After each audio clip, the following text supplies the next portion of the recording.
Hello, can you hear me? Yes, I can hear you. Thank you. Okay, I'm gonna start the introduction to the session today.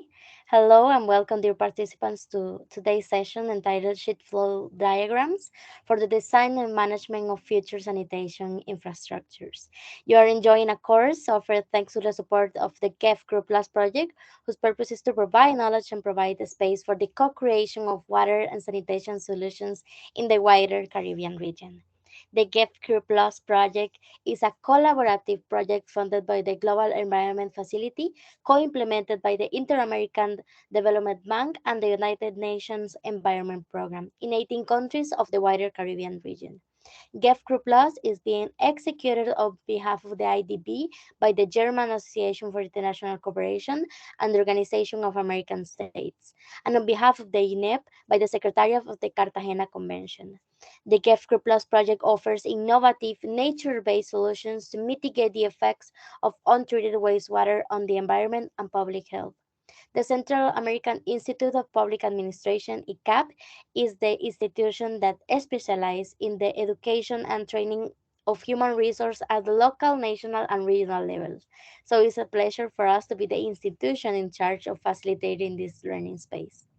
The institution was created in 1954 within the United Nations with the support of the Economic Commission for Latin America and the Caribbean within the General Secretary of the Central American Integration System. My name is Maria Paula Rojas, and I will be the person who will accompany the teachers today.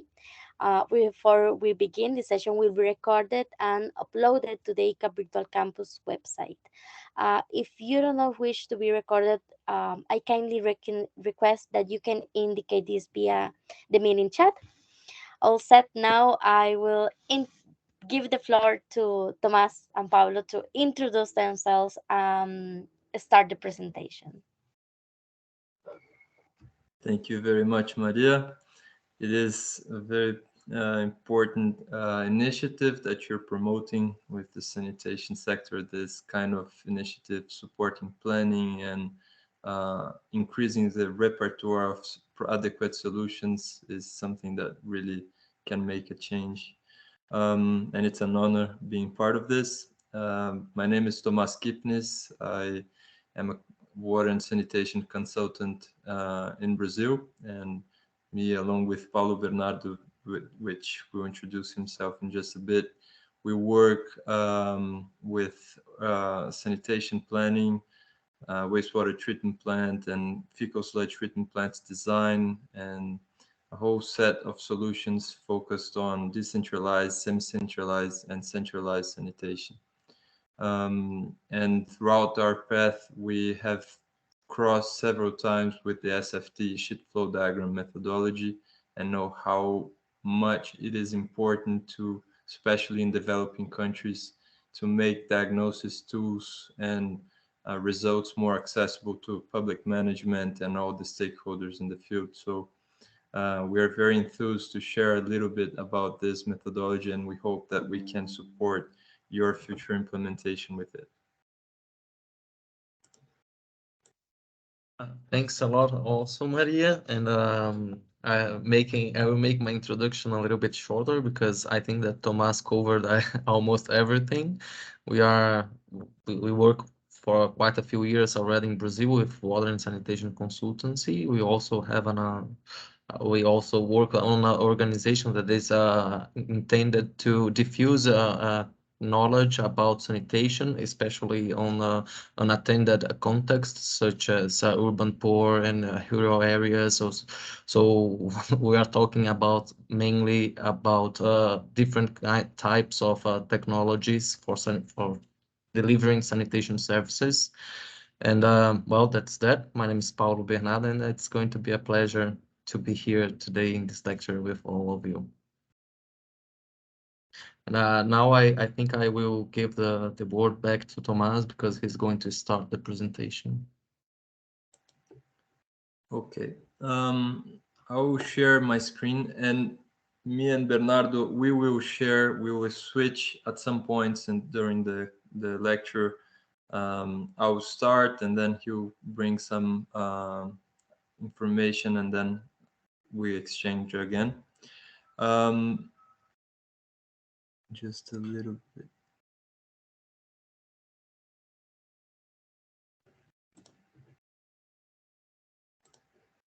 Okay.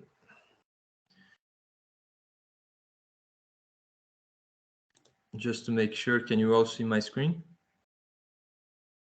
Yes, we Yes. can see it. Okay. So to get started with, we will speak about sheet flow diagram, which we will refer here as SFD most of the times. And the class has several different contents, and we distribute these contents within three major blocks. We have an introduction part in which we will bring the context of sanitation planning and how the sheet flow diagram tools and methodology is important and how it makes differentials to make it more accessible. After that, we go into a block in which we go to the basics and instructions regarding sheet flow diagrams.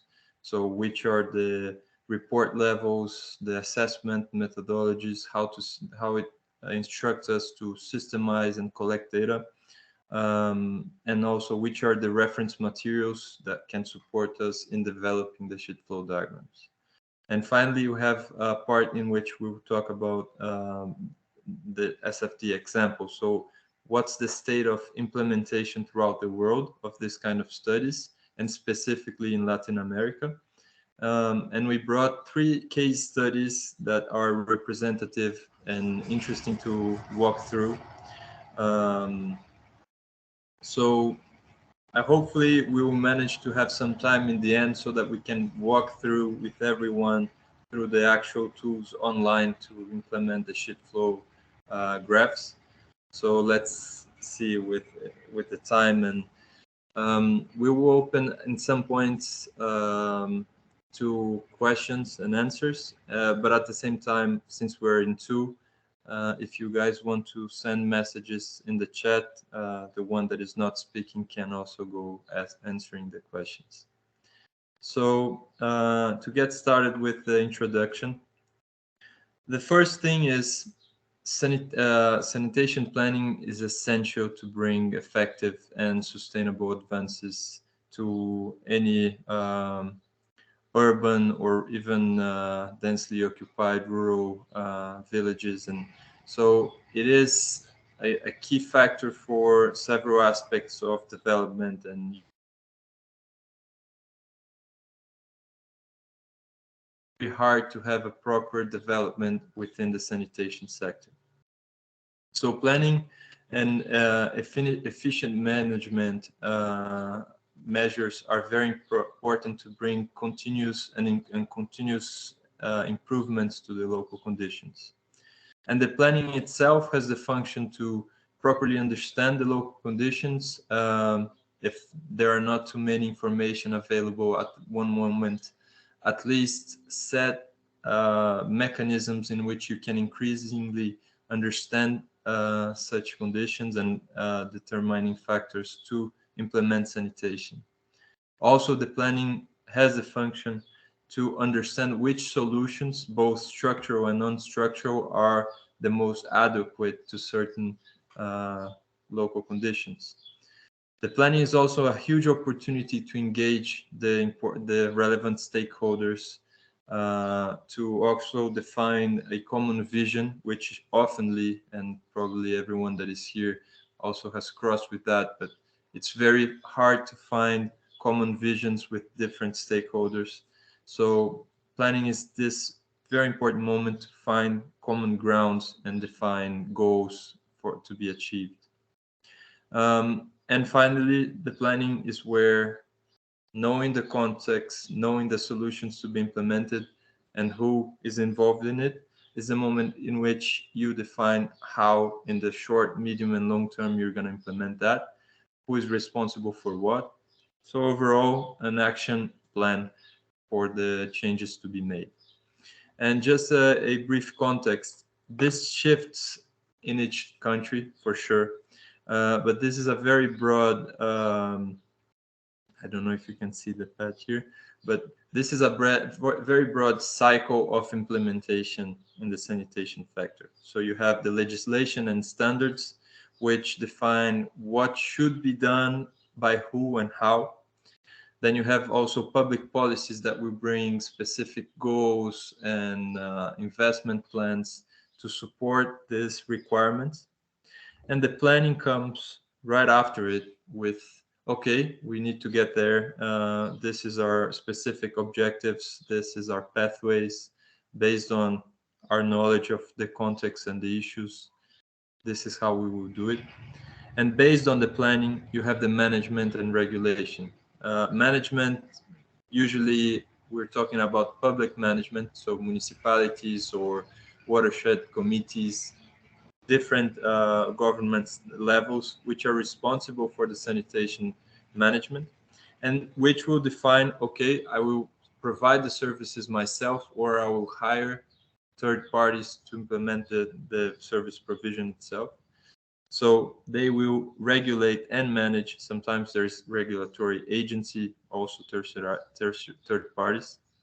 Then you have a next level, which is the actual service provision, both for implementation but also for operation, sanitation utilities, desludging companies, and so on.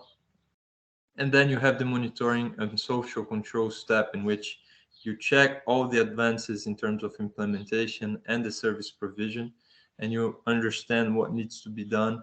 You update legislation, you update planning, you update management measures, and so on.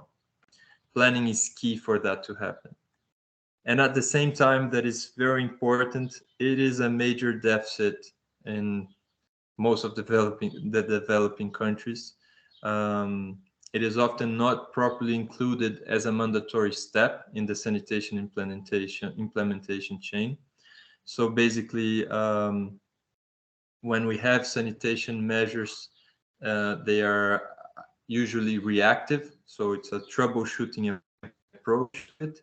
Okay, there's an issue with pipe bursts in that region, or this avenue that is being flooded and intrusion is happening. Um, so it's rare to find long-term and integrated perspective to define strategies that are not only immediate issues there. So things that you're foreseeing and planning ahead. Also, there is a very strong thing that is the lack of clarity about who is responsible for what function in the sanitation chain.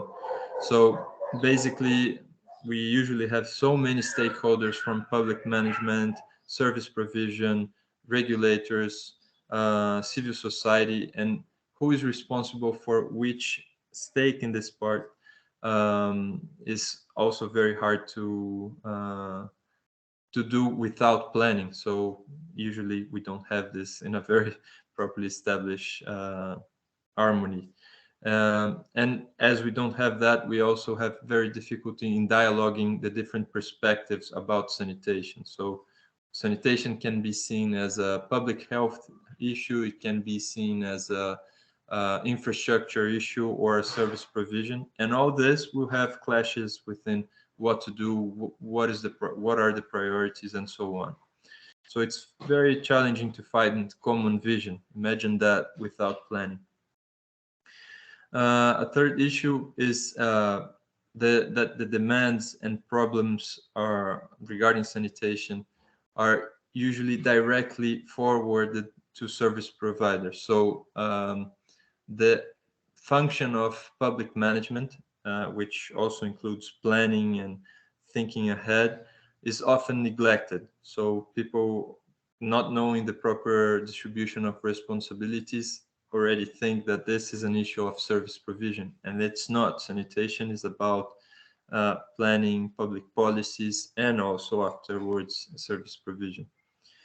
So also this issue with having a very reactive posture related to the actions of sanitation, it's very hard to innovate or bring more integrated solutions. Once you're just, something comes up, you have to promptly react to that and bring solutions. So it's a lot easier to go to things that you already know how to do. but not necessarily these conventional measures are the most adequate and efficient to solve certain issues. So there is a very big over focus and reliance on conventional and structural measures in this context, with not so many medium and long term non structural measures, which can be many times very most a lot more effective to solving the issues that sanitation involves. So um, concepts like flexible solutions and sustainability are harder to be actually and effectively implemented once you only have a reactive and troubleshooting approach. And this happens quite often. And finally, even though we do have a major deficits, there are many locations in which we have planning tools being implemented. In Brazil, we have the sanitation master plans that each municipality has to do, for instance. However, most of these master plans are not actually functional tools for the planning. They are documents, they're immense documents, but they are not accessible for the stakeholders and decision makers that are not necessarily technical. So a whole effort, an expensive effort is done to implement diagnosis and prognosis and so on. At the same time, it's not used to actually make the decisions and plan ahead. So the planning tools need to be accessible, and they are rarely accessible. But this lack of sanitation planning in the developing countries is not by chance. It's not a trivial thing. It's quite complex to develop it. So when we talk about sanitation, we're talking about a very wide chain of aspects to be considered. So we're talking about environmental conditions, climate, topography, geological conditions, also land use and occupation dynamics. So how the streets are organized, the width, how the households are settled in the territory, occupation densities, and the flows within the cities. Social and cultural particularities. Well, sanitation is very sensitive to this, from availability and disposition to pay for services, but also sanitation practices. So poor flush, how to use the toilet, the waste characterization is very sensitive to that as well. Financial conditions, existing infrastructure and services, which is not only regarding to water sanitation, but also energy, agriculture, and many other aspects. What are the available materials and work qualification for the services and systems to be implemented and operated?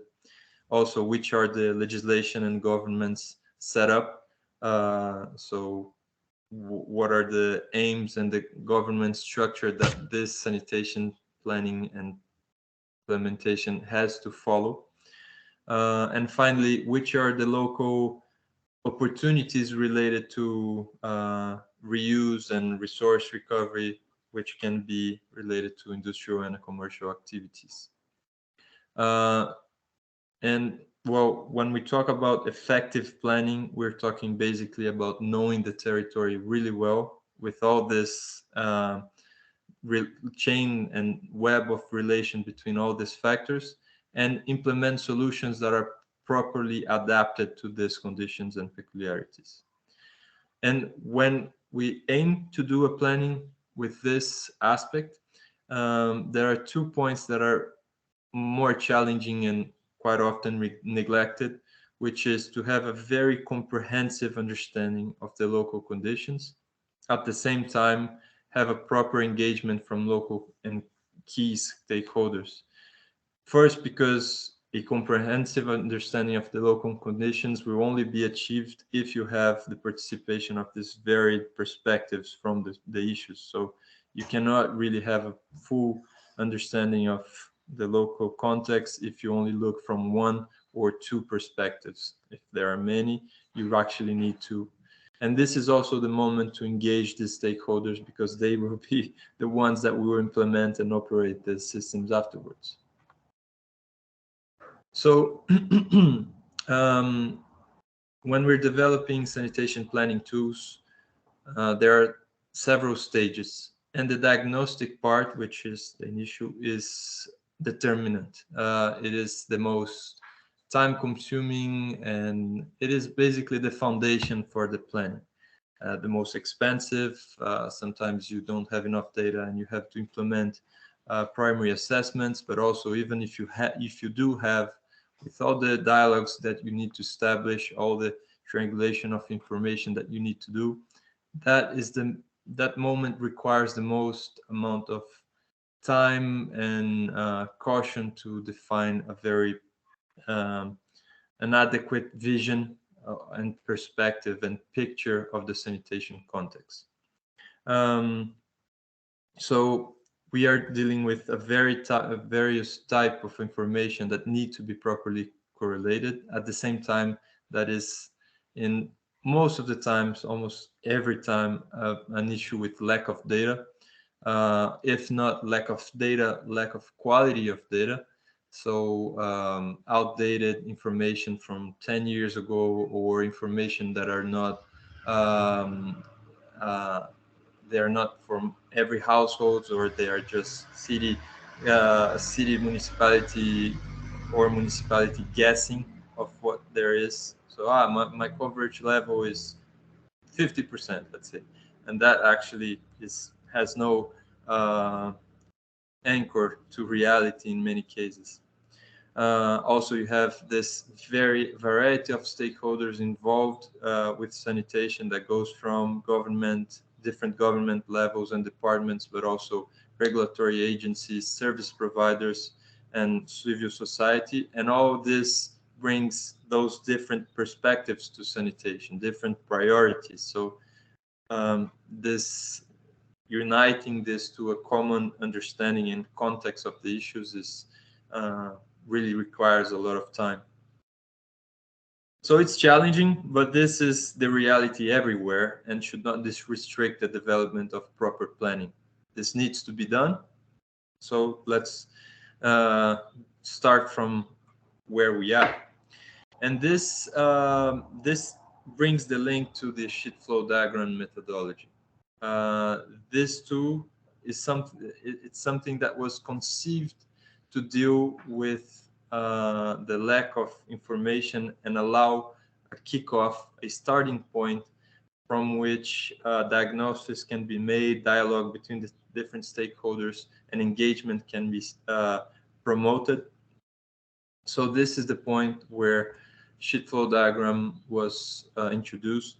So basically in 2014, if I'm not mistaken, the World Bank and a group of different organizations, which is nowadays understood as the sheet flow diagram promotion initiative, started with this challenge of implementing a methodology to support the development of diagnosis. So and they came up with this very I don't know how much this sounds to you guys, but sheet flow diagram, um, it brings a double sense of punch in a way, because people are not in sometimes might not think it's serious, but it's completely serious. And at the same time, it's something that brings to an explicit level that we need to look at it. It's not something that we pretend it's not there. Shit is there for us to manage. So they bring this name shit flow diagram, in which the flow diagram is basically you understand the pathways through which wastewater is uh, managed in this territory, either adequately, but or also in terms of fate, where it ends up not in an adequate way. But the name sometimes might restrict how much people accept it. So this was a case here in Brazil. We had to adapt a little bit the name for to include it in sanitation master plans. So here is you have this variety, which is excreta flow diagram. It looks more official. Some people use it. There's a whole forum discussion about which names to use when, and basically it's the same methodology, it's the same purpose, but it's just how people will accept that. Um, and what does it stand for, and what does it enable? Sheet flow diagram is basically an effort to standardize the methodology to develop uh, sanitation diagnosis, assuring a minimum quality for these studies and assuring credibility for the outcome. So enough credibility for the stakeholders that will look into the data and make actions from, feel enough feel sufficient to act and put critical efforts into it. Um, so this is something that was made to be possible even when you have very few engagement and information about sanitation.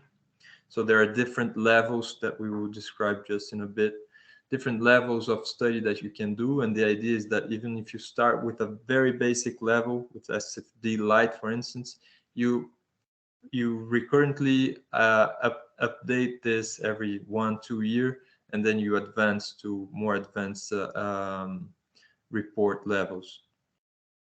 Also, the whole idea of bringing a very visual diagnosis is the with the purpose of achieving both technical and not technical public. So most of the sanitation key stakeholders are not technical, and we bring a very complex subject to their understanding in a way that they can easily deduct what is the issues and how to solve it. So sheet flow diagram really bring a very important differential in this sense.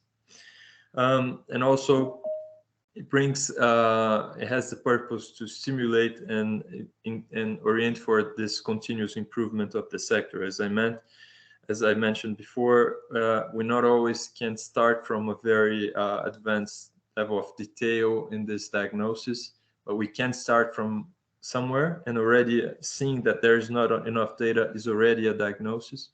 So it's this simulation for continuous improvement. It's not a problem that you don't solve it all at once in 5-10 years. You actually have to make it a gradual development, and hopefully as fast as you can. So, and this continuous improvement refers to the availability and quality of the data, also related to stakeholder engagement, and of course, the final purpose of increasing the quality and quantity of the coverage of the sanitation services, being more efficient and adapted to local conditions. So I believe that this was the introduction. Sorry, there's still this slide for the introduction.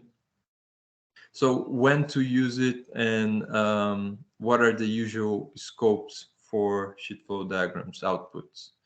So it is something that can be used as part of master planning for the sanitation. So used by public management and also guidelines for service providers. It also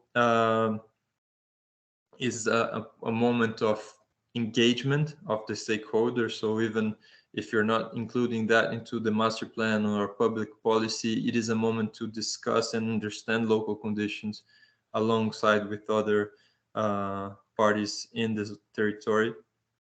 And it's very important, especially in locations, which is most of the municipalities in Brazil and Latin America, where there is not enough systemized mechanisms to assess what is done with wastewater and fecal sludge. It's a form of capacitation of how much we understand of the sanitation chain in a location. So more than just knowing numbers, know which kind of technologies are assessed, which kind of services are provided, and how the services are actually implemented. So it's a way of bringing greater notion of how this is, which is often not something systemized in the localities. So yeah, this was in the introduction. Now I'll give the floor to Paulo Bernardo. I don't know if you want to share the screen yourself or if I can keep on sharing it from here. You are muted. I'm sorry. Maybe you can keep sharing from there. I'm not sure, Okay. or if we can maybe give control from the presentation. Yeah, I So, shared it here. so as Thomas said, now we are going to talk a little bit about the basics of an SFD report, and also pass through really superficially, but hopefully with lots of insights for you to on the instructions of how to proceed to elaborate an SFD report and the SFD graphic that it's the visual part of this report. So Thomas, can you please ahead? So as Thomas has said previously, there are different levels of report in the SF in the sheet flow diagrams. Those levels of report, they are mainly related to two basic general and and broad aspects that are the service delivery context, or the how you are going to be able to collect data about the service delivery context, or the environment in which that is related to sanitation in the city. And um, and, uh, and a second aspect is the how good and how you can is this information, and how good and how well you can assess the information, or analyze this information to extract the useful or the important information to the report.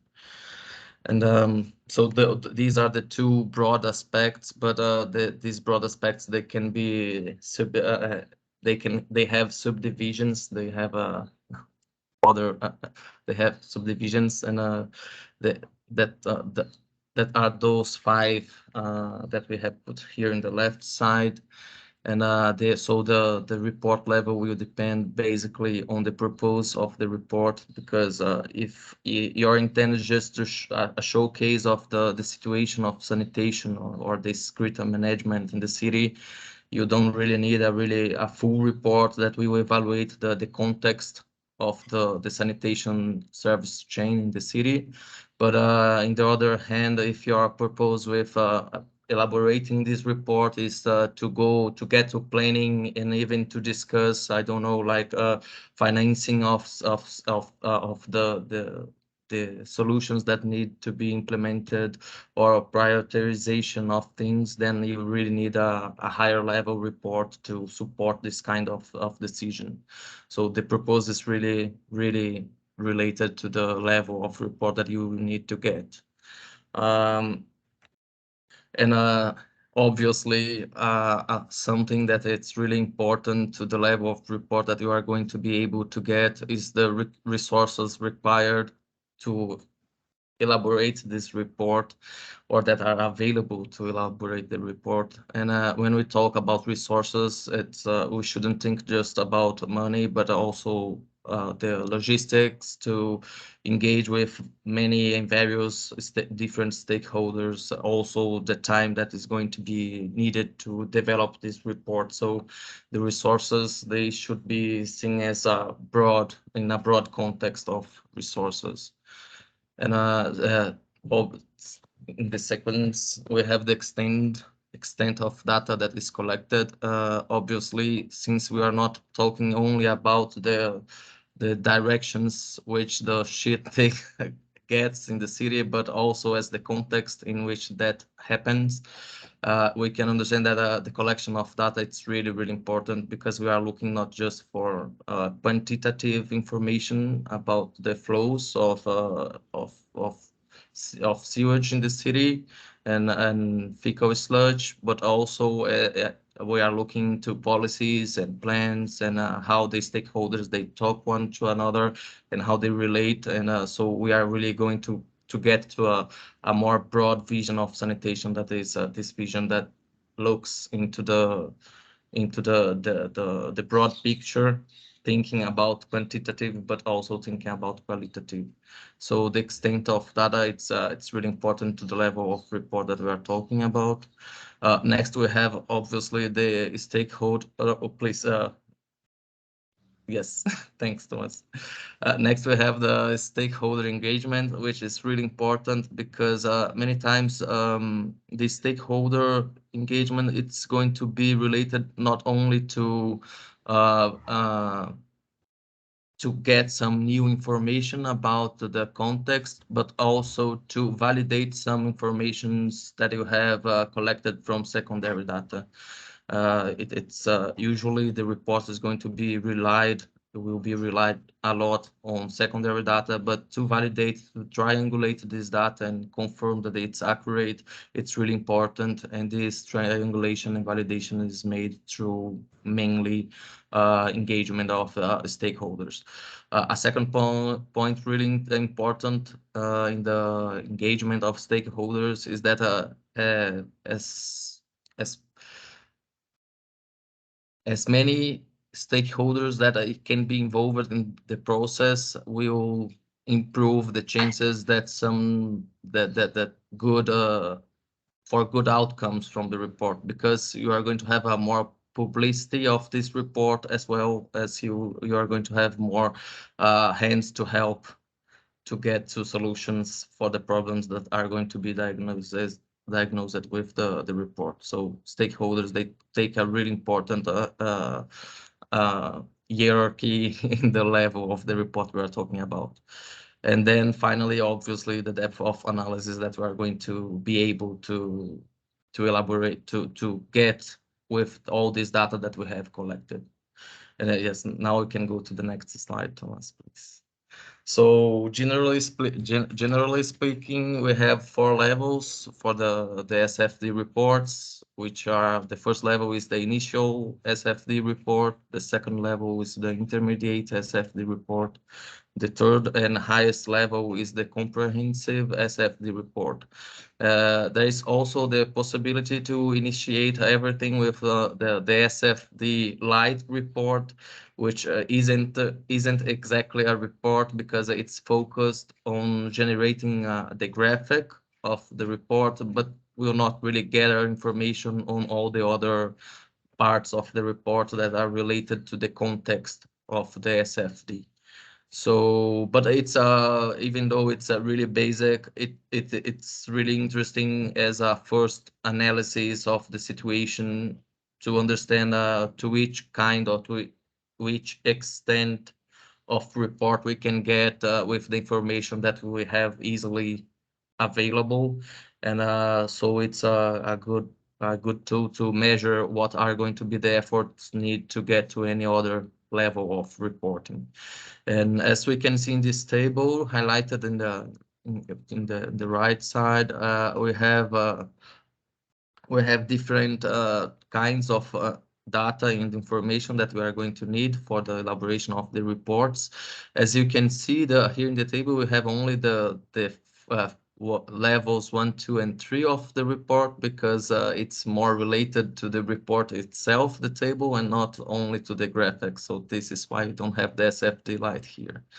But generally speaking, we need to gather information regarding policy, legislation, and regulation, also the planning, equity, output, expansion, and service outcomes. Each of these topics are going to have other topics inside it, and but I'm going to talk a little bit further about each topic further in the presentation. But the intent of the table is to see that as we go from one level to another in the report, we are going to have different kinds of information that are required, or that could be included, or that are really mandatory. So that's it for this slide. The next one, please, Thomas. So in the level one, in the first level of report or the initial SFD, we can see that the information is going to be more related to the information that need to be gathered. It's going to be more related to a broad sense of the context of sanitation in the city. So we are really required to have information on basically on policy, legislation, regulation, because those are uh, kind of the main drivers of sanitation or of large changes in sanitation in an area, because they are really related to how the planning and the destination of resources are going to happen. And we have also we are also required to have services outcomes that are basically used to plot the graphic for the SFD report. Also, if all of the level of reports, you can also, if you have some other kind of information that is available, you can insert in the report. So here we also have some partially requirements for outputs and expansion. But the initial SFD report, he is really appropriated when we have so limited amounts of secondary data available, and also not that much of access to stakeholders. It's not you are still required to have access to some stakeholders and to some to a basic level of secondary data, so you could be able at least to create the SFD graphic, and also to make a broad contextualization of the sanitation chain in the city. Also, in this initial level, we have we are going to be able to identify clearly what are the gaps in data. We are going to need to make assumptions about these gaps and justify these assumptions. But the interesting point on that is that we are going to clearly understand where are the gaps, and what would be the efforts to be undertaken to get to a higher level of comprehension of the sanitation service delivery chain in the city, and obviously to get to further levels in the report. So it's even though it's a broad vision of the the situation, it's really suitable for advocacy as an advocacy document. So it's really useful if you want to have first talks with political personalities or political persons that could try to force some change in a broader level, or even drive some kind of resources to a specific project, even the the the complementation of the report itself. It also supports the identification. So as I have said, it supports the identification of the gaps and assess the need for conducting a more detailed report. That's because sometimes with this initial level, you can really see that there are really important or serious gaps in the report, or in the data that you have that you get it to do the report, that could like uh, could bring to our attention this points. And finally, it's the report. It's they all the levels of reports, they are made under the same format. So you can always, as Thomas has also said in the beginning, you can always upgrade on one report from the initial level to the even to the second level, and to the comprehensive report that is the third level, and the more complete one. So it's you can with no you can easily start with the level with the initial SFD report, and then go complementing the data to get to the other levels of report. Next, please, Thomas. Yes, so in the second level of reporting is the intermediate level. We can see in the table on the right that now we have a lot more of information that are that are required or recommended. And the interesting thing about the second level is that we start to enter into the planning sphere of the sanitation service.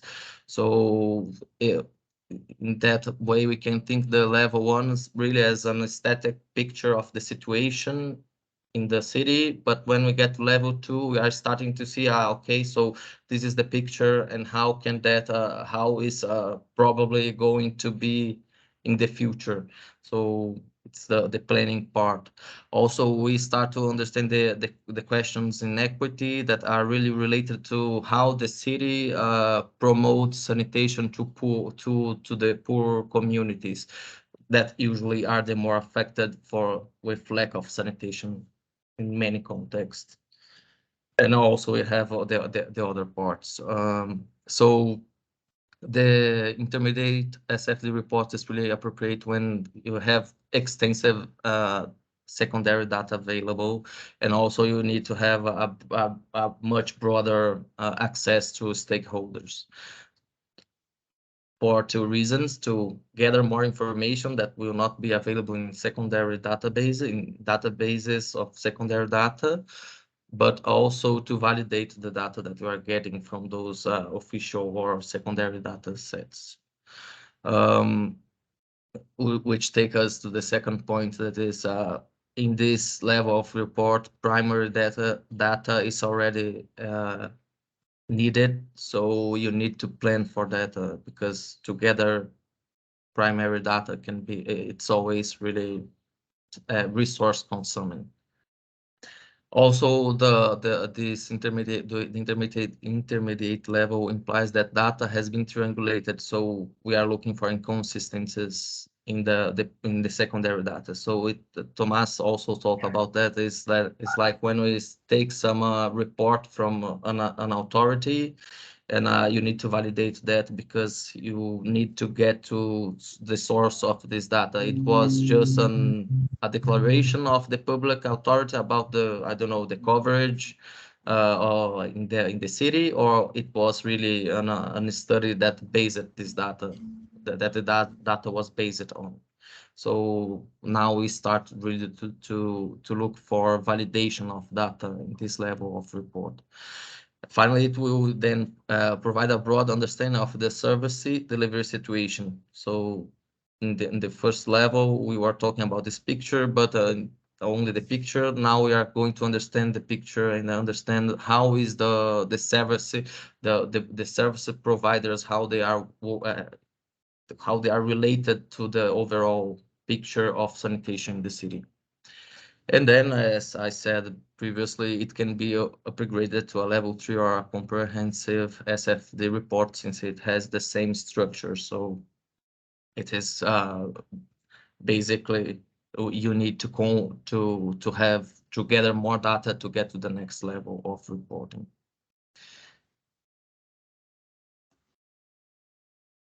And then finally, we have the third level of report, which is the comprehensive SFD report.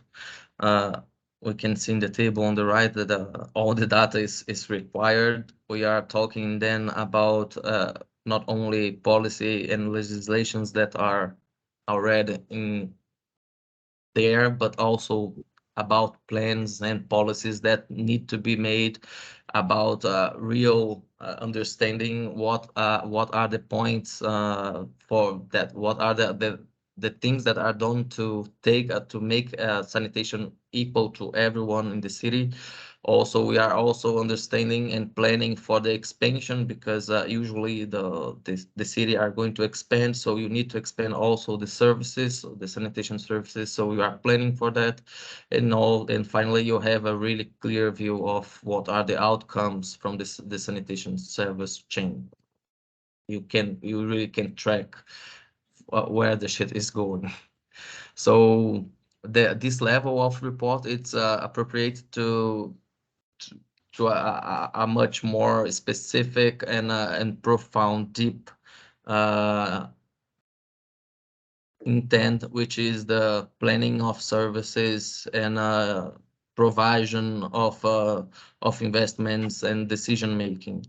But to make a report on this level, it's really you really need a lot of secondary data, and you really need a lot of stakeholders to validate that data, and also to get more data, and to to help you with all the process of completing a full comprehensive SFD diagram. Um, so no, the previous one. I just wanted to talk that here in the third level we have lots of primary data that are needed. So the resources involved on this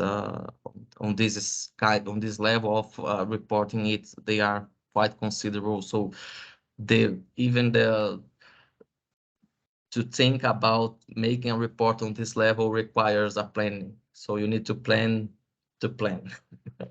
So this was the point. Thanks a lot. We can go to the next, Thomas. And finally, but not least important, even though it's the lowest level of report, we have the SFD Lite. As I have already said briefly, this report, as we can see in the table, also it requires only information about the outcomes of the street in the city. So we are basically constructing the graphic, which is a really visual tool about the sanitation in the city. So even though it's a really basic level of report, it's really interesting because this graphic representation of the sheet flows in the city, they are really comprehensive to other stakeholders involved in the sanitation chain. So it can be a first step to mobilize stakeholders to start a higher level of reporting. So as I have said, it allows to prepare the SFD graphic with a minimum amount of supporting data, secondary data. The information that is collected, it's really focused on the outcomes of the services or the flows of shit throughout the city. And as I have said as well, it is a really valuable as a starting point to maybe gather people to go to a higher level of reporting. Well, then we are going to get now into the assessment methodologies, or how can we proceed to make the reports. And in general, it's really, as Thomas said previously, again, to report on sanitation, it's a really complex task because it does involves a lot of different stakeholders and a lot of perspectives to really get to the bottom of that. So it's to assess the assessment methodologies involved in the SFD reporting. They are also complex, but to simplify a little bit, they are gathered in three major groups, which are the enabling environment, the sanitation service chain, and the stakeholder engagement. Also, we have a kind of a fourth group, which is the basic informations about the area, which are like geographic locations or topographic conditions and things like that. But those are informations a little bit less complex to be analyzed. And finally, we really need to look how data collection is made and how we are going to dealing with uncertainty on this data, because it's really important to understand it's really important to know that there is going to be uncertainty in the data. There is not all the data is going to be flawless. So you need to understand that from the beginning. So when you get to that, you are prepared to make your assumptions, but also to justify them and to identify that as a gap to be overcome in the future. And also the comprehension of terms and definitions that are involved. That's because it's really important to have a standard language to be used in the reporting, so we can compare reports, or we can even I don't know if a report is made today, we if we have a standardized form of making it, and or I meaning if we are using the really well defined terms, this report can be assessed, I don't know, like in 5 or 10 years, and be remade or be evaluated, because everything that is going to be there, it's really explicitly defined and can be understood. So firstly, we have the approaching that we need to assess the enabling environment, which is an enabling environment. It's to guarantee that the environment in which we are elaborating this report is receptive to the making of the report. So we need to get to through policy legislation and regulations, which will comprise overview of current policies and understanding of those policies. Are all the services uh,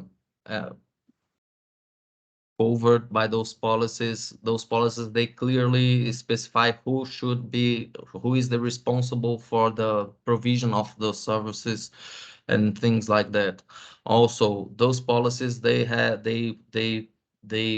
provide plans for implementations and improvements on the sanitation service chains. Those are really important also if we are looking to the future. As we have said, sanitation is not an static situation, it's a really dynamic thing in the city, because the city is really dynamic. So sanitation is as much dynamic as the city itself. So we really need to assess how are the institutional roles, who is responsible for what, and are those institutions that are responsible, they have enough workforce to take to undertake the responsibilities that they are given to.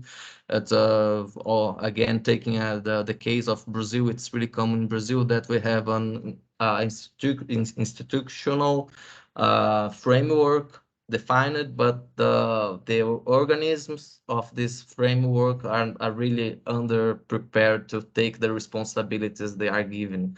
So you get kind of stuck in the form of the thing, but you can really get through you can really get done what you need to do. Then we need to see to get to through the data in service provision. So who is providing the services itself, and how is report on the service being done. Those providers, they are required to report on their services and the quality, and or there is not regulation for that specifically.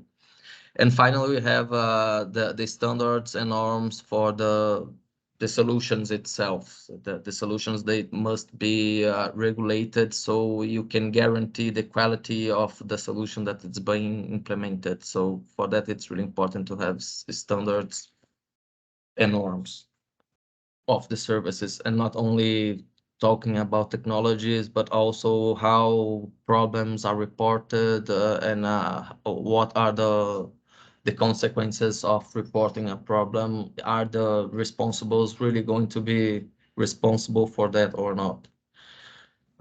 Then we have a second major point, which is planning. And planning, it has everything to do with the future situation of sanitation in the context of the city. It's looking into plans and strategies related to sanitation. So we have we are really looking into service development targets and current and future investments. So we are really looking in the future. So we have this situation, and what are the plans to I don't know if the situation is already good. So what are the plans to sustain that, or usually the situation is not really good. So what are the plans to improve it? The third really important broad point in the enabling environment is the equity. as I have said, the equity, it has a lot to do about how sanitation treat the urban poor or low income communities in the city. Um, how they are served. It's really important because usually, as I have said, usually they are the most affected by problems in the sanitation services. So we need to understand which technologies they rely on, what are the technologies that are being used by urban poor.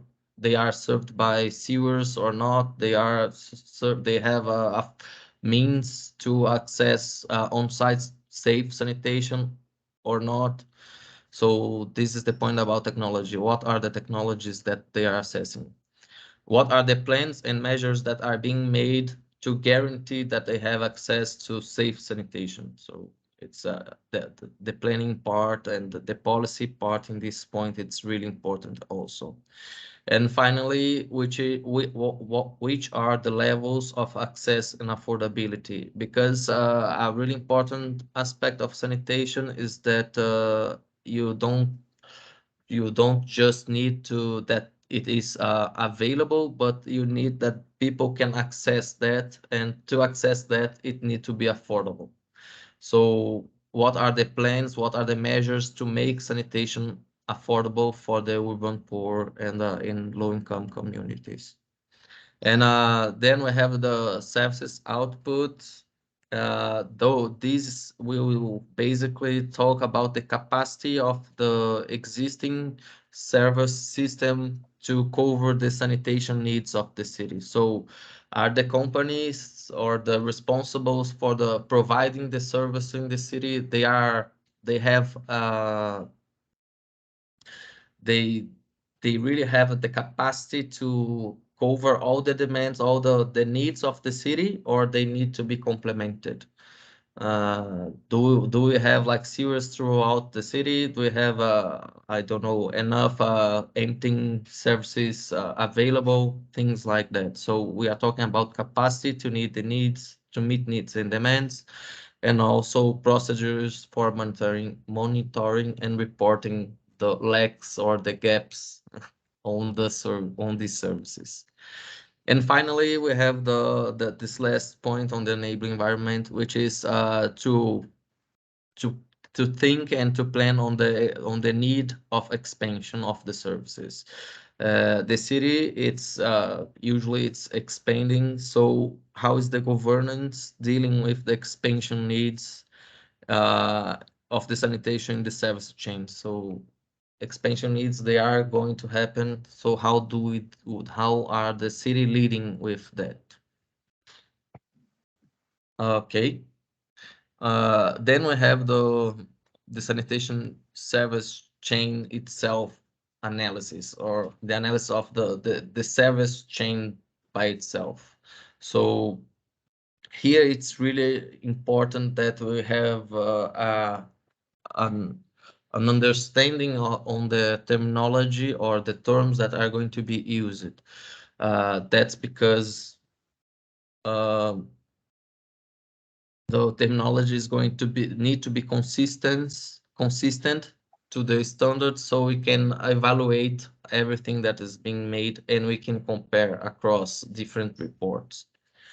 Um, we also need to understand the service outcomes. The services outcomes, as I don't know if you're going to remember, but they are the basic information that are going to enable or to allow us to create the SFD graphic. So service outcomes really talks about collected data and assumptions on the SFD graphics. It's really going to talk about what uh, what are the flows of shit throughout the city. And when we are talking about the flows of shit throughout the city, we need to think that those flows, they are related to some major aspects, which are the containment, the emptying and transport of the sewage, the treatment, and the dispose or end use that is given to the effluents of the treatment. Containment needs to it should be understood as the solutions basically of on-site sanitations that are being used.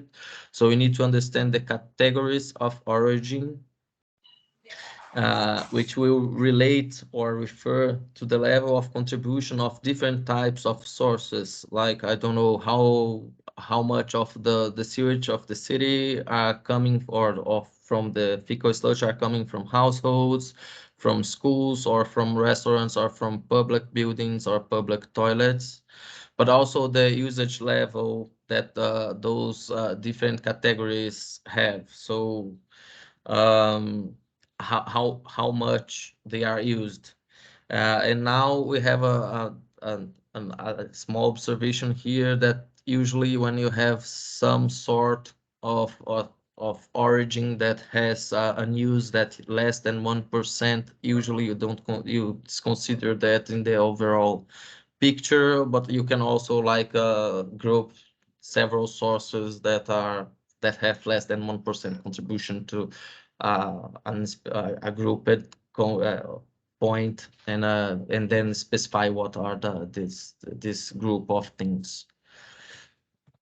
When we are talking about emptying and transport, it's really important because on contained on site sanitation, or once we have the generation of effluents in a centralized system, in a conventional system, we need to take this effluent, the domestic or whichever effluent we have, and we need to collect that and transport to a treatment plant.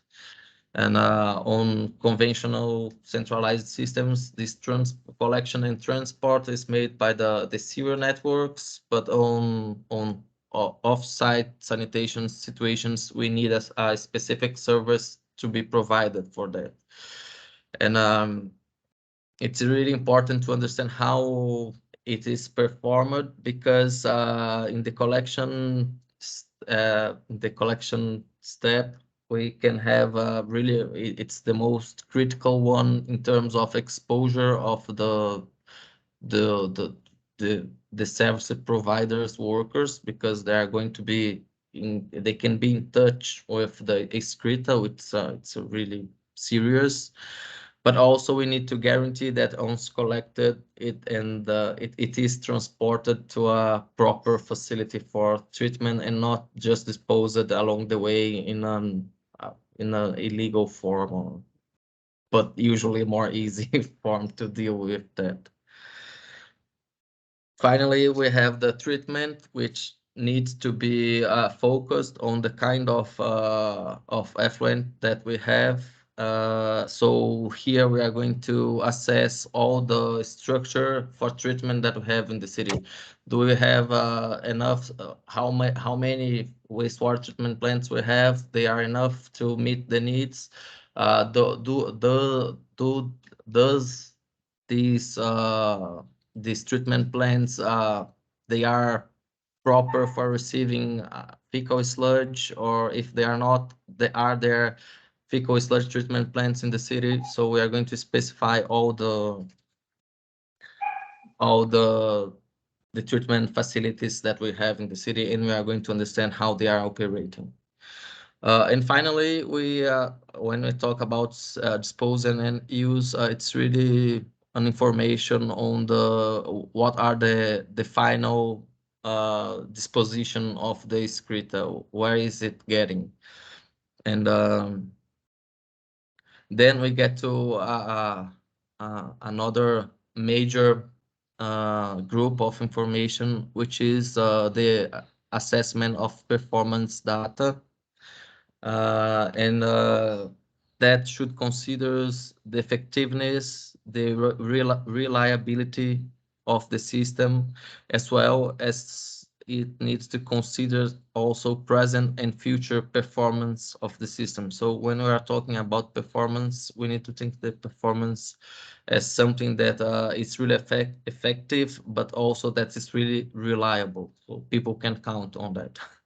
And also not just now, but now and in the future. So we are talking here about quantitative situations do we have a service chain that is enough to meet the needs, but also about the qualitative data, that is, does this service chain provide the services in a proper form with high levels of quality. And finally, we really need to think about how to deal with uncertainty in the data, because the source of data may lead to uncertainties.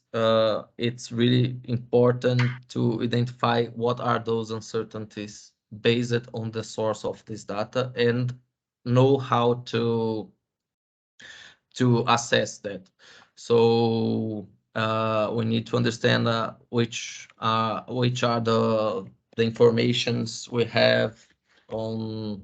I'm sorry. From where are coming the informations regarding the use of containment structures, of emptying services, of transport services? How reliable are those informations? If I don't have those informations, how I'm going to supply to overcome this gap in information, and so on. Okay.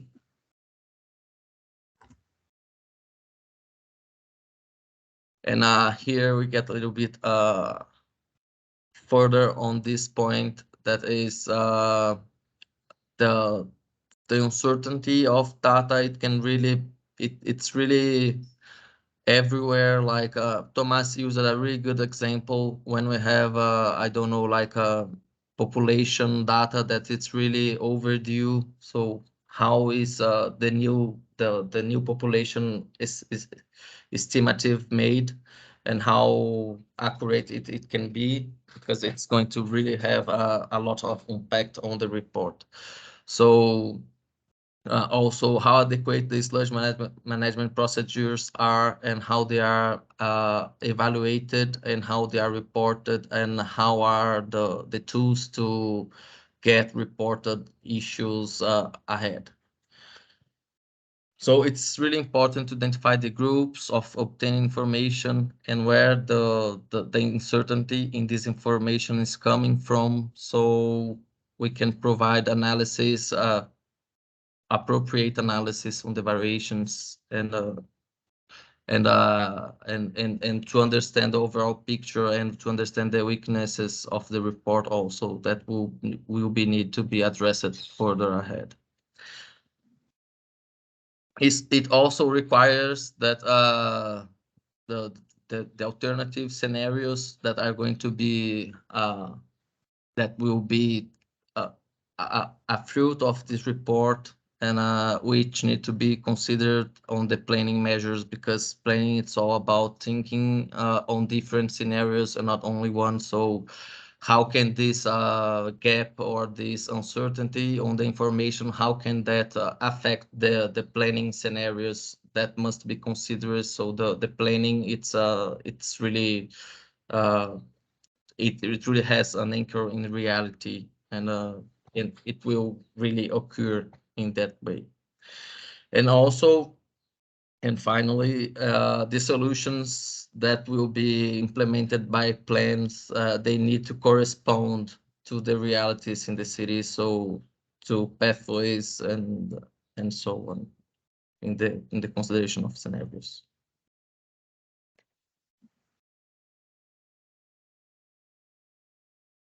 Just a second.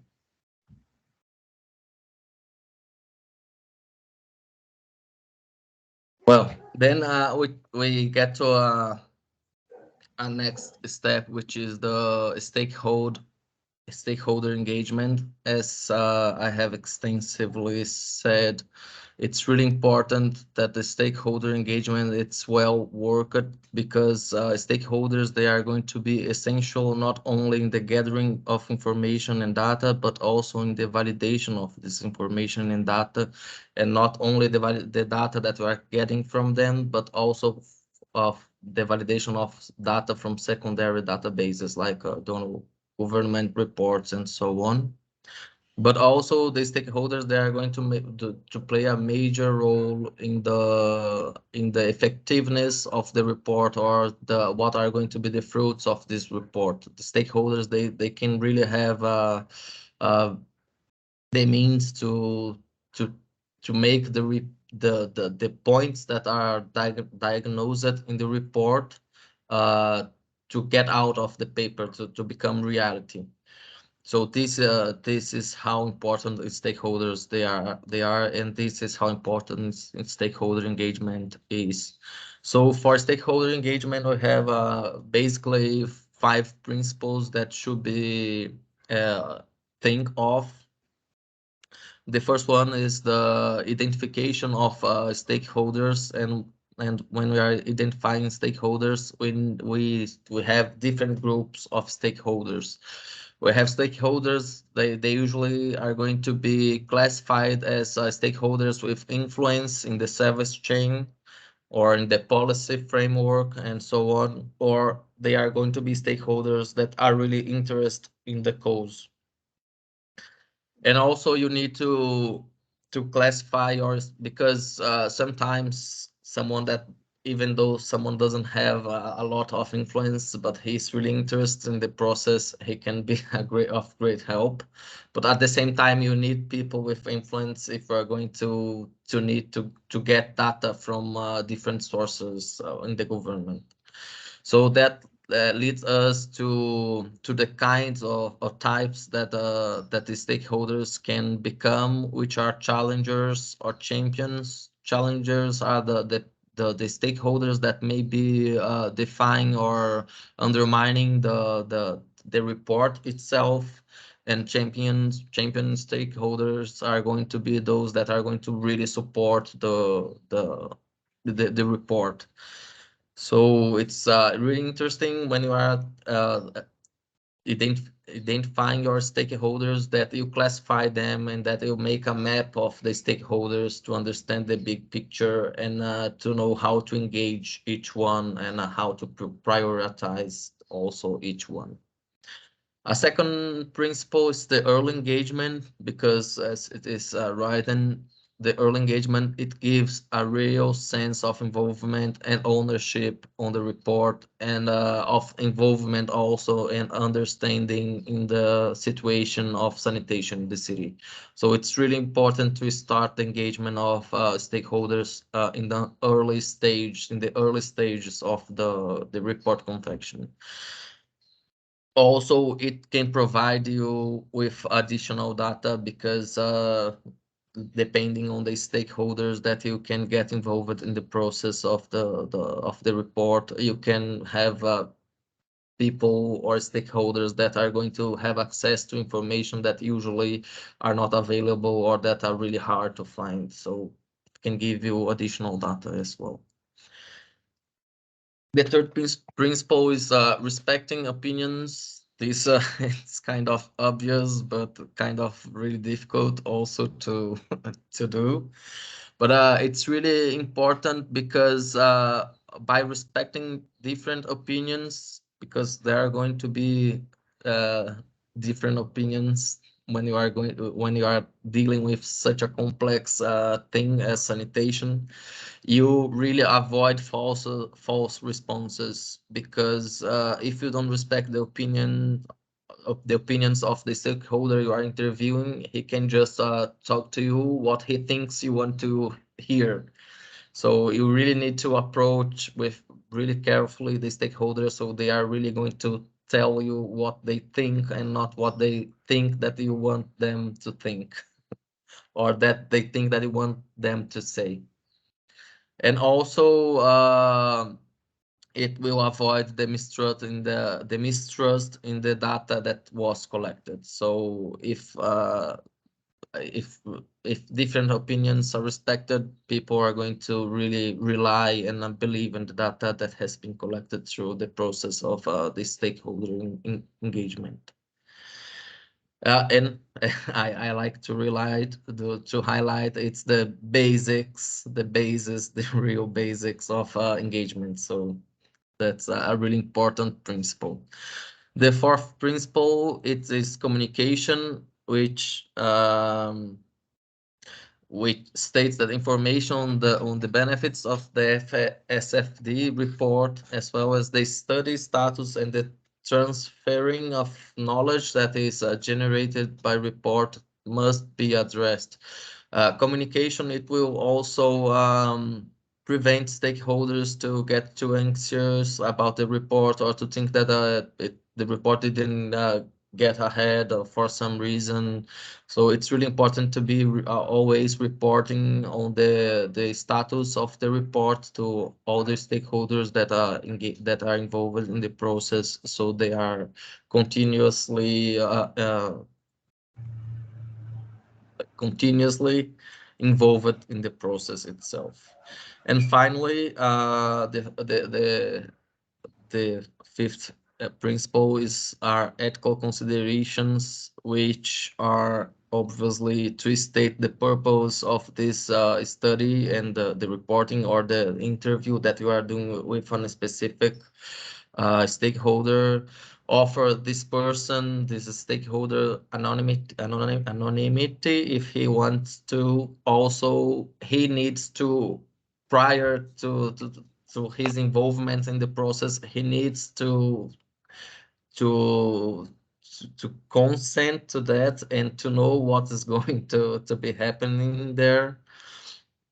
Also, the stakeholders, all of them, they need to be informed that they can at any time stop their participation in the process if they don't feel comfortable, if they don't want to answer some sort of questions, and so on. So it's really important to inform them that they have this opportunity to not participate anymore at any given time. As well as it's really important to provide records of the interviews and all possible records of interactions with stakeholders if you are required by them to. So it's important to think about that previously, so you plan to have that on hand if in the event that you are required to give them that. Okay. Next slide, please, Marcel. Thanks. Then finally, we are talking. It's I have talked about a lot about data and the huge amounts of data that are required to make an SFD report. So it's pretty obviously that we would need to talk about how to systemize all this data and to arrange that throughout the report. So basically, we have 3 steps which are provide general information about the location. It's this step that I talked about in the first place, which is where is the report referring to, which city it's referring to, or if it's not the city as a whole, which part of the city it's going to be evaluated by this report. Also, it's sanitation service chain and intended SFD level. So if you need to, prior to start the process, you need to understand, to think about which level of report we're going to get, so you can understand which kind of information you're going to be required to provide.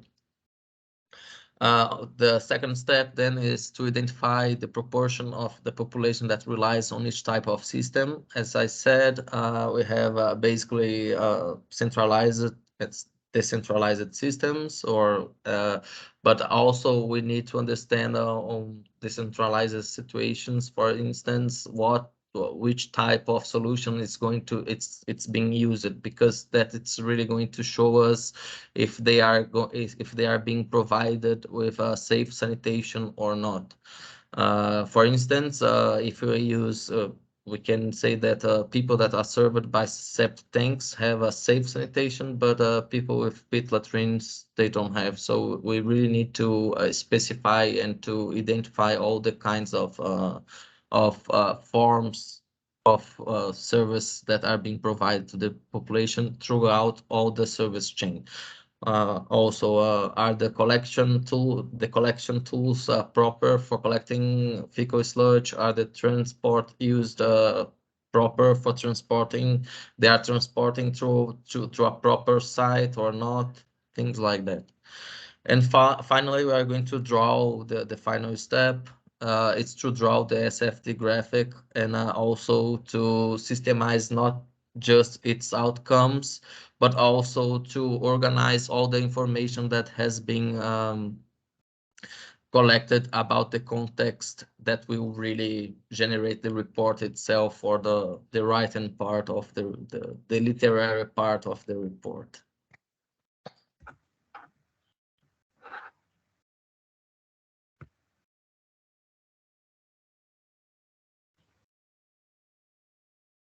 So we have two moments for processing the data. Those moments, they are related to which kind of outcome I'm working on the moment. So general information and a presentation about the entity that is making the study is it's one step. And then we have the specific and detailed information on the sanitation service chain using the selection grid, which is a really useful tool to help to organize all the information, because in the end, you are going to have a really huge amount of information. So the tool really helps to organize that.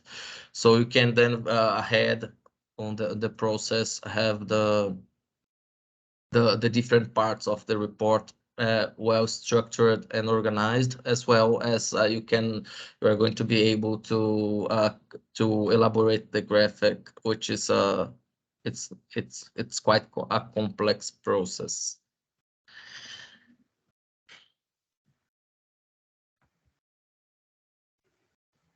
To for the second step, so this we have this first step, which was organizing the context information, but then we have the second major step, which is organizing the output information, which is related to the graphic itself. So this output information, it is organized using the SFD matrix, which is the basis for the elaboration of the graphic. It's what the program is going to use to elaborate the graphic of the sheet flow diagram. The platform itself, it's really intuitive, because it's a matrix that is going to show everything that you have the,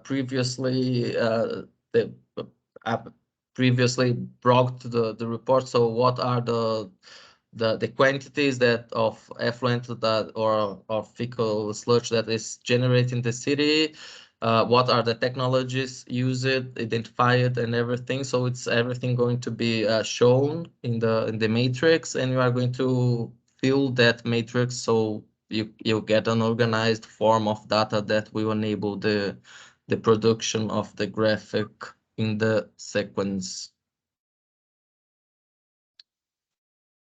Yes, that was. So a really important step on the elaboration of the report itself, it's the groundwater pollution risk. That's because the groundwater pollution can be a really major problem depending on the city that we are talking, because it can be the major source of potable water, or of water of the city. So groundwater pollution risk, it's really taking seriously in the report, in the SFD report, because it's going to assess how critical the situation is in that in that city. And basically, groundwater pollution risk is related to the vulnerability of the aquifer, which will be related to the geological type of aquifer that we are talking.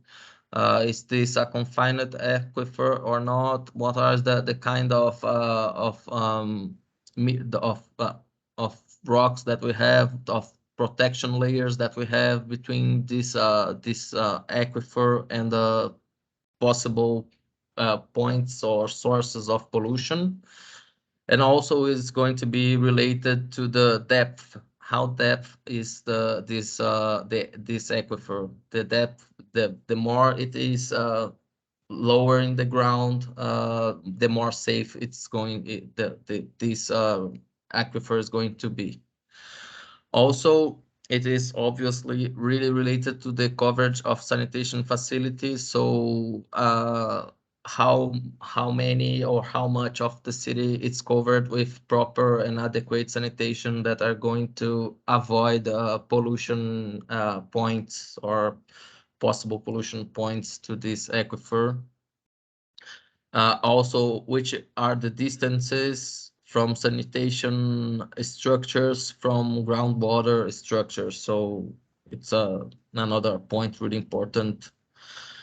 Also, what are the existing practices related to the groundwater supply itself? So are the exploitation of the groundwater made through safe means like I don't know which is the level of protection of the boreholes, or which are the steps if there is the identification of water contamination, which are the the the procedures that are taken to guarantee that that water it's safely treated before it's distributed, which is related to the last point, which is the treatment methods for the groundwater supply.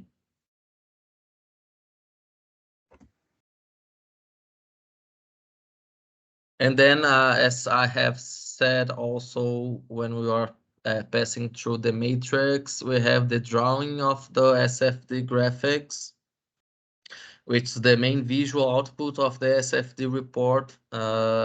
It's such a powerful tool that we even have this light level of report, which doesn't really generates a report, but generates just the graphic, because it's a really powerful tool in terms of visualization.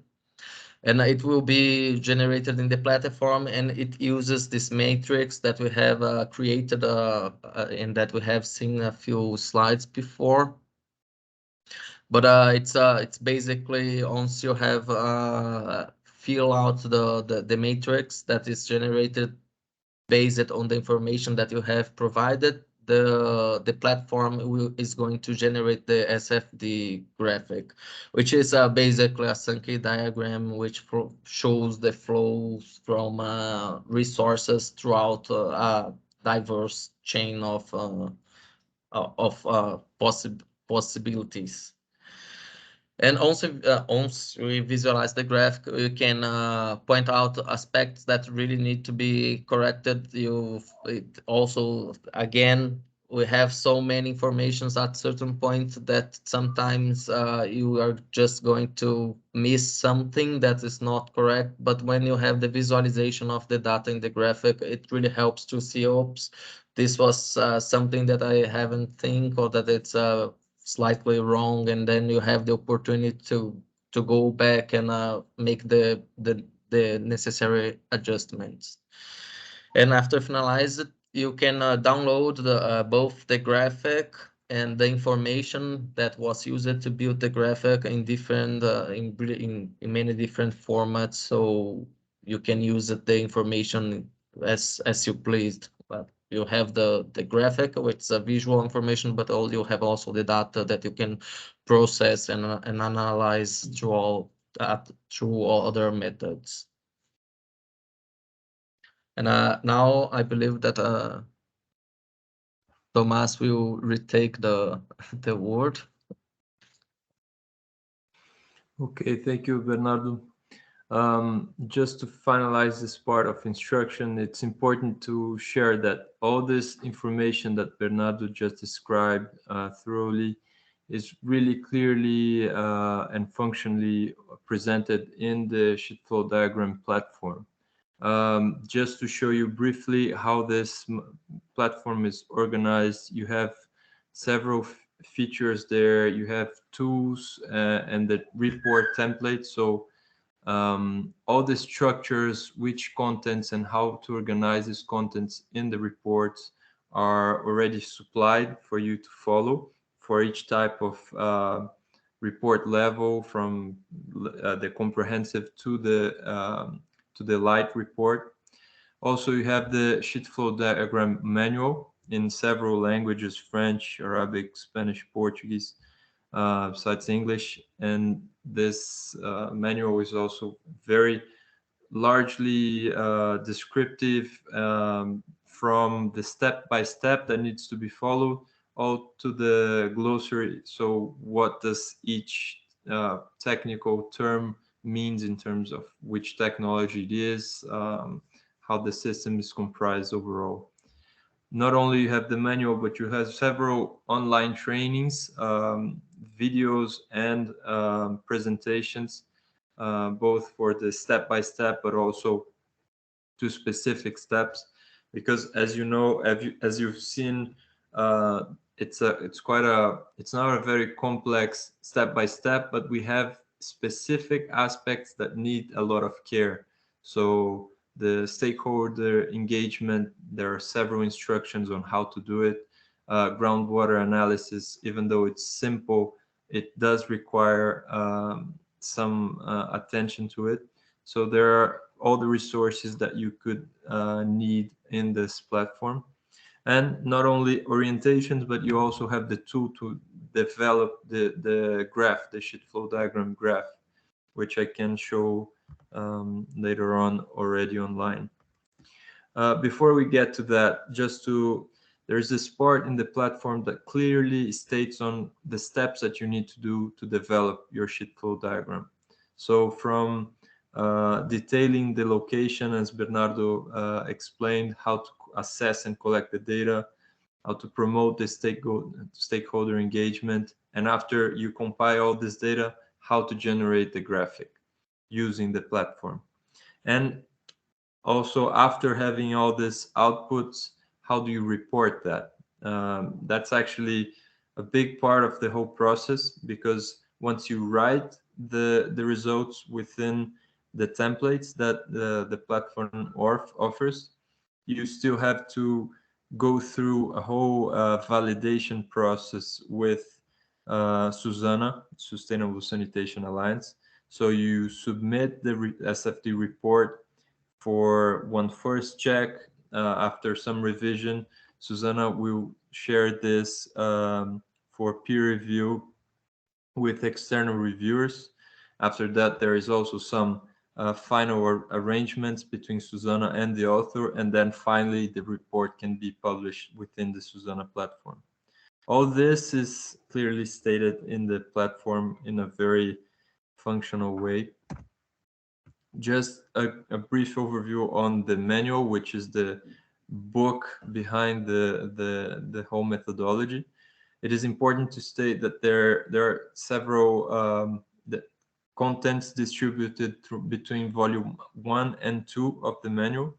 While volume 1 will bring all the description of the methodology, the step-by-step, how to do the stakeholder engagement and everything, volume 2 will go in depth into what does each technology and sanitation system means, and also what are the potential risks of groundwater pollution. So more technical and detailed information are in volume 2. Yeah, already, as I mentioned, volume 1 will bring the fundamentals of the sheet flow diagram approach, the general concept and definitions, the overall methods, and how to collect and analyze the data, how to use the graphic generator, and how to publish your results. Volume 2 will bring a very detailed analysis. So they have these tables in which line by line they will describe to you what's a pit latrine, what is a septic tank, what is a fully lined trench, and so on, with drawings and everything. And even though there is a document behind it, the website, the platform itself, is very advanced in bringing this along as you go through the sheet flow diagram process. we've brought here some examples of sheet flow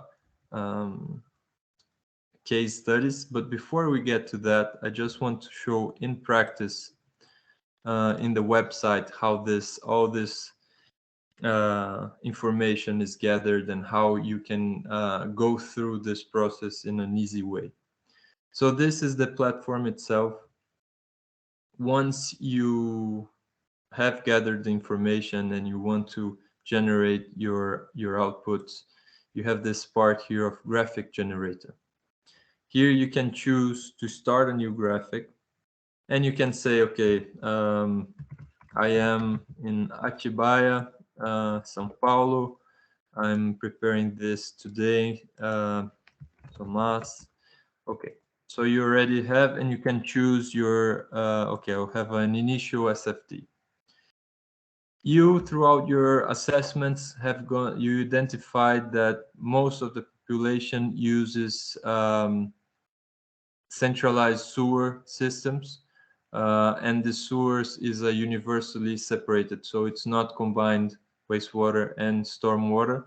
So you can choose, okay, no on-site container, toilet discharges directly to destination, giving list B. So, okay, I come here to centralized separate sewer. Okay, this is one of my fates of wastewater. I also have a lot of households with septic tanks, and there is very low risk um, of groundwater pollution. As you can see, when you click in the list or go over them, you understand clearly what kind of systems we are talking about.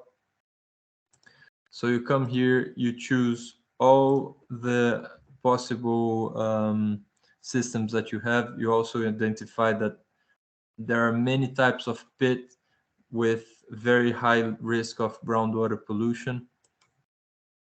And that's it. You identified these three main ways of wastewater flows in your city, and you can create as SFD matrix. So based on this three type of solutions that you chose, you can have as many as you identify, of course. I'm just exemplifying. You now have to put numbers to that. So what's the percentage of the population that has the wastewater collected in sewer networks? Okay, 50% of my population uh, goes to sewer. I also identified that 25% it contributes with septic tanks, and the other 25 has inappropriate individual solutions in several types of pits. Um, Here, this column is when I have a sewer network, I also have to identify the percentage of this wastewater that reaches out a wastewater treatment plant. So, okay, I see that my treatment plant only receives 75% of the collected wastewater, and all the wastewater that is gets to the wastewater treatment plant is treated, so 100% here. Perfect.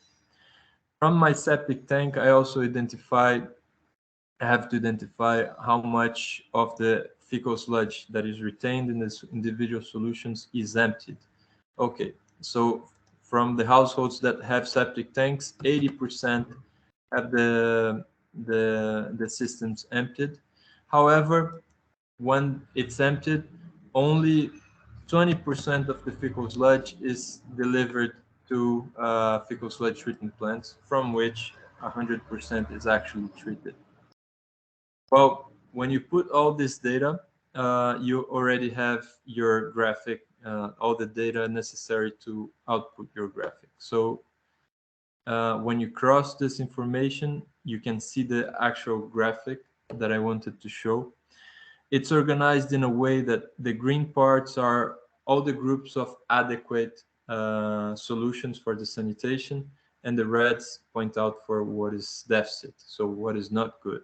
And in the end, you have a general number, and you see that 42% of your population is okay with adequate access to adequate sanitation systems, and 59% is not okay, not doing all right. Um, It's important to have a good comprehension of five the four stages of the service sanitation chain, the sanitation service chain.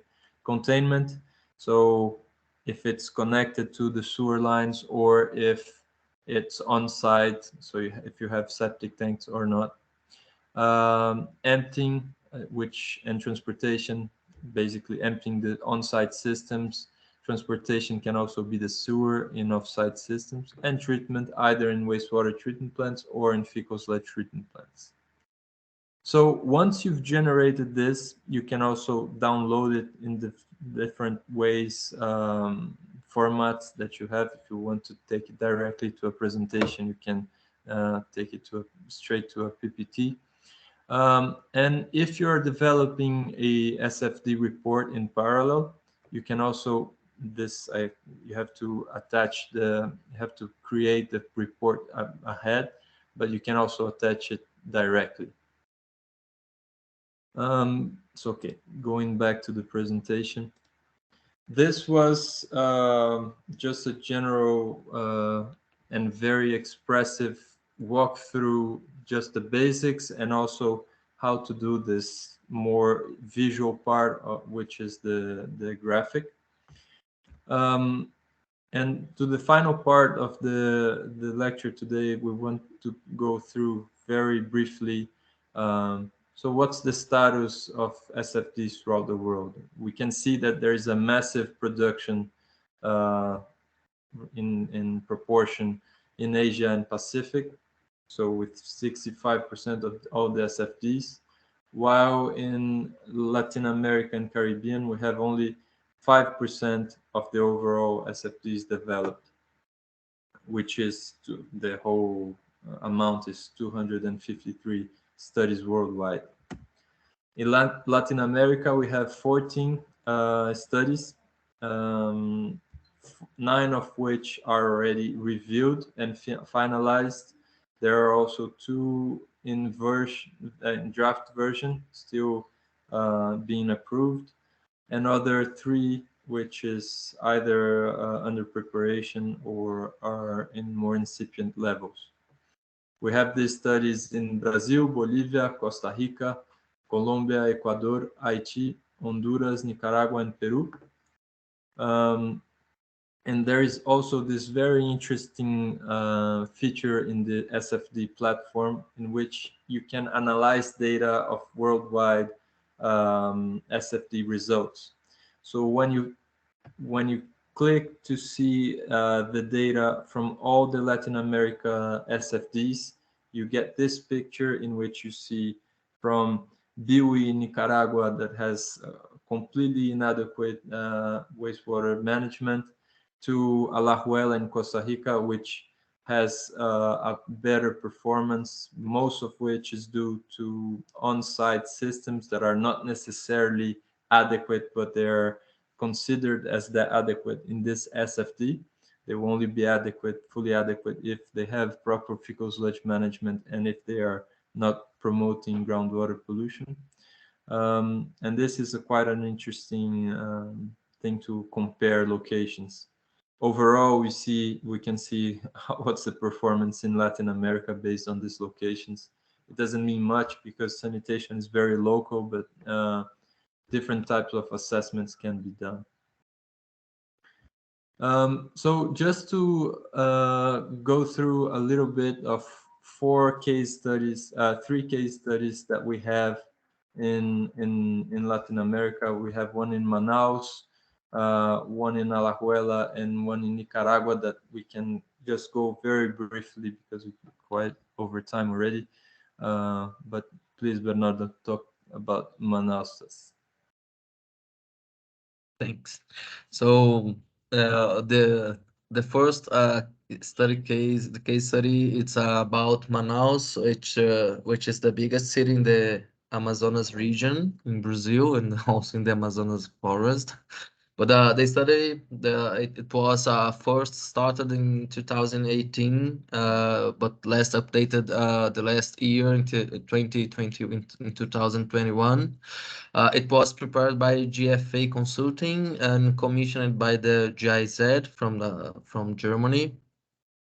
And the methods use it's SFD light, so it's this first level of reporting that we have. It's basically not a report itself. It's basically just the graphic.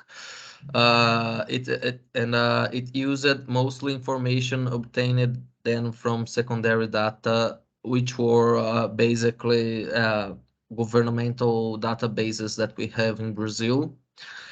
This brings us to some sort of issues in the validation of this information, also in the accuracy of the information because they are kind of outdated. The information on population, for instance, it was based on the last census that was made in Brazil, which was 12 years ago in 2010, and then updated by IBGE, which is the Brazilian Institute for Geography and Statistics, to the population to the year of 2017. Yet we have quite of a few years of space between the census and the estimative of IBGE. So the point is, it's a first point of attention regarding the quality and the information of the information that we have. It also assessed the assessment included interviews with some sanitation providers, which were Manaus Ambiental, which is the service provider for sewers for centralized sanitation in Manaus, which is not the main kind of service that is provided in Brazil in Manaus, and also with Sanear Limpa Fossas, which is the company that provides the service of one of the companies that provides services for collecting and transporting FSN, fecal sludge. Um, so in the interview with the company, which was Sanear Limpa Fossas, the company itself stated that there was another 20 companies in the region. So we can see how important is the engagement of stakeholders, but also how big it can get if you want, for instance, to go through all the companies that provide services of emptying septic tanks. And and finally, the report states, in order to advance in the search for solutions in sanitation in Manaus, they really think and they really get to the bottom that cooperation between different stakeholders need to be reinforced there, so you can so to make a real perspective and realistic image of the sanitation in the city. And that's it for Manaus. I will go straight to the case of Alajuela because of the time. Just to give a comparison between a light SFD to a comprehensive, which is the most advanced case. In Alajuela, they had a lot of access to primary and secondary data, uh, crossing studies with interviews, and they managed to do a very comprehensive report.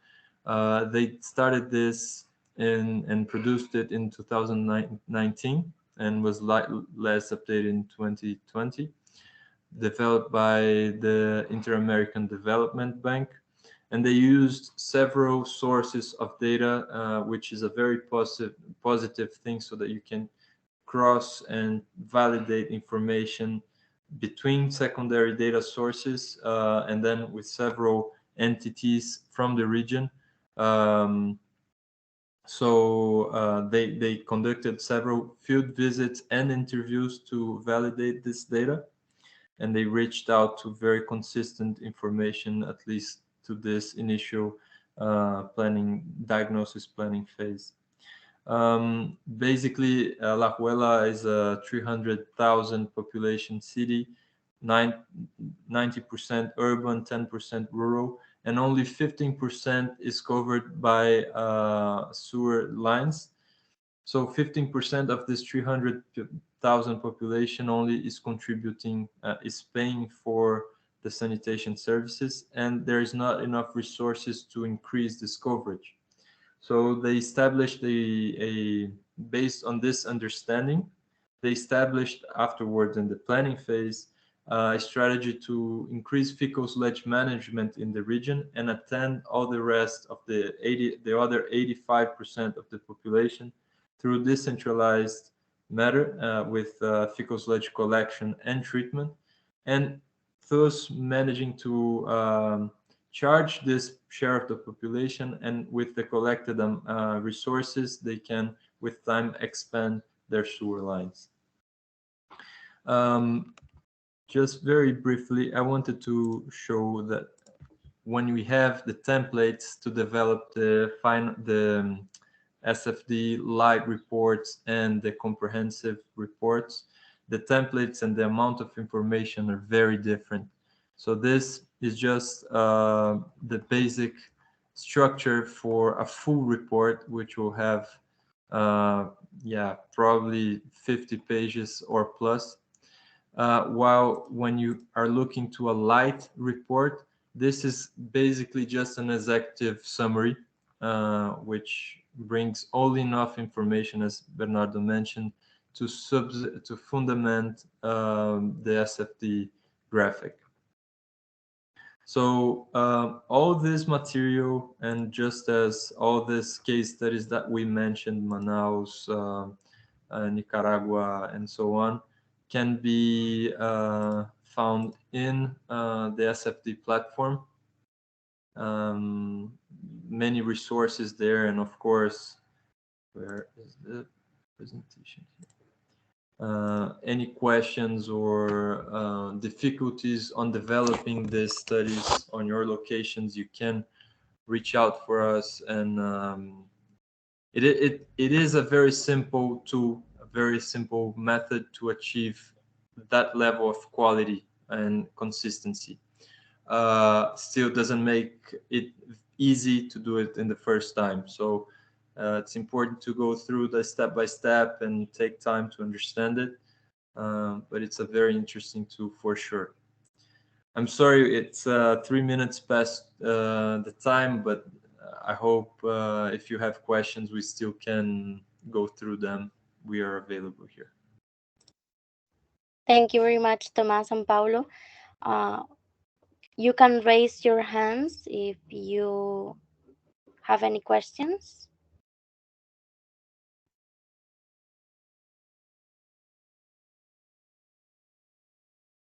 Yeah. Well, good afternoon. My name is Sedikaya Taylor. I'm from Trinidad and Tobago. You know, Trinidad and Tobago is a twin island. So, but I'm really from Trinidad. I'm attached to the Water and Sewage Authority, Trinidad and Tobago. I work in the capacity as the engineer for the wastewater collection system, Southwest. And I want to thank you for the opportunity to be on this program or lecture. And I find it was very informative, you know, and I like the way how you map the shit flow diagram, because in Trinidad we population don't really pay much attention. The authorities and the government don't really pay much attention to that. If you ask some people where does the SHIT go, they have no idea. They're lost. So I want to thank you, and I want to commend the presentators for their jobs. But I want to know if the presentation would be available to us, and the SFD platform. The link will be sent to us, or is just the FMB Susanna organization about, is that the link?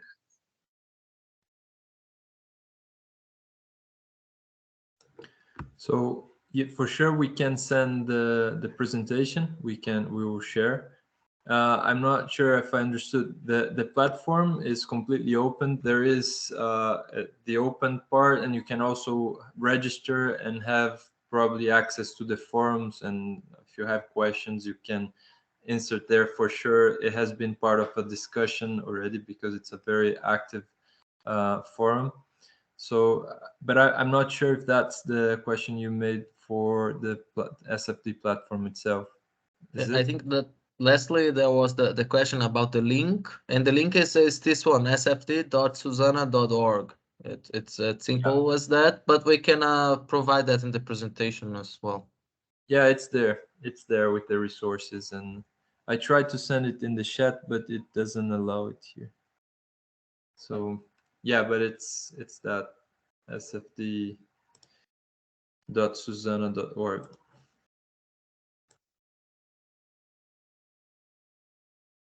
Also, all the resources are going to be available in the ICAP Virtual Campus. So um, you can see all the presentation and also the video of this session in the platform. And well, to Zedekiah and everyone else, I strongly suggest that you go through the platform resources before. There is this part in which they have the step by step, and that going through that before gives you a broad understanding of everything. So then from there, you can dilute your efforts and time strategically throughout the parts. And that's very, it's a more accessible and easy way to go. After that, you go to the manual, which is amazing, but it takes time. So yeah. I don't know if we have another question.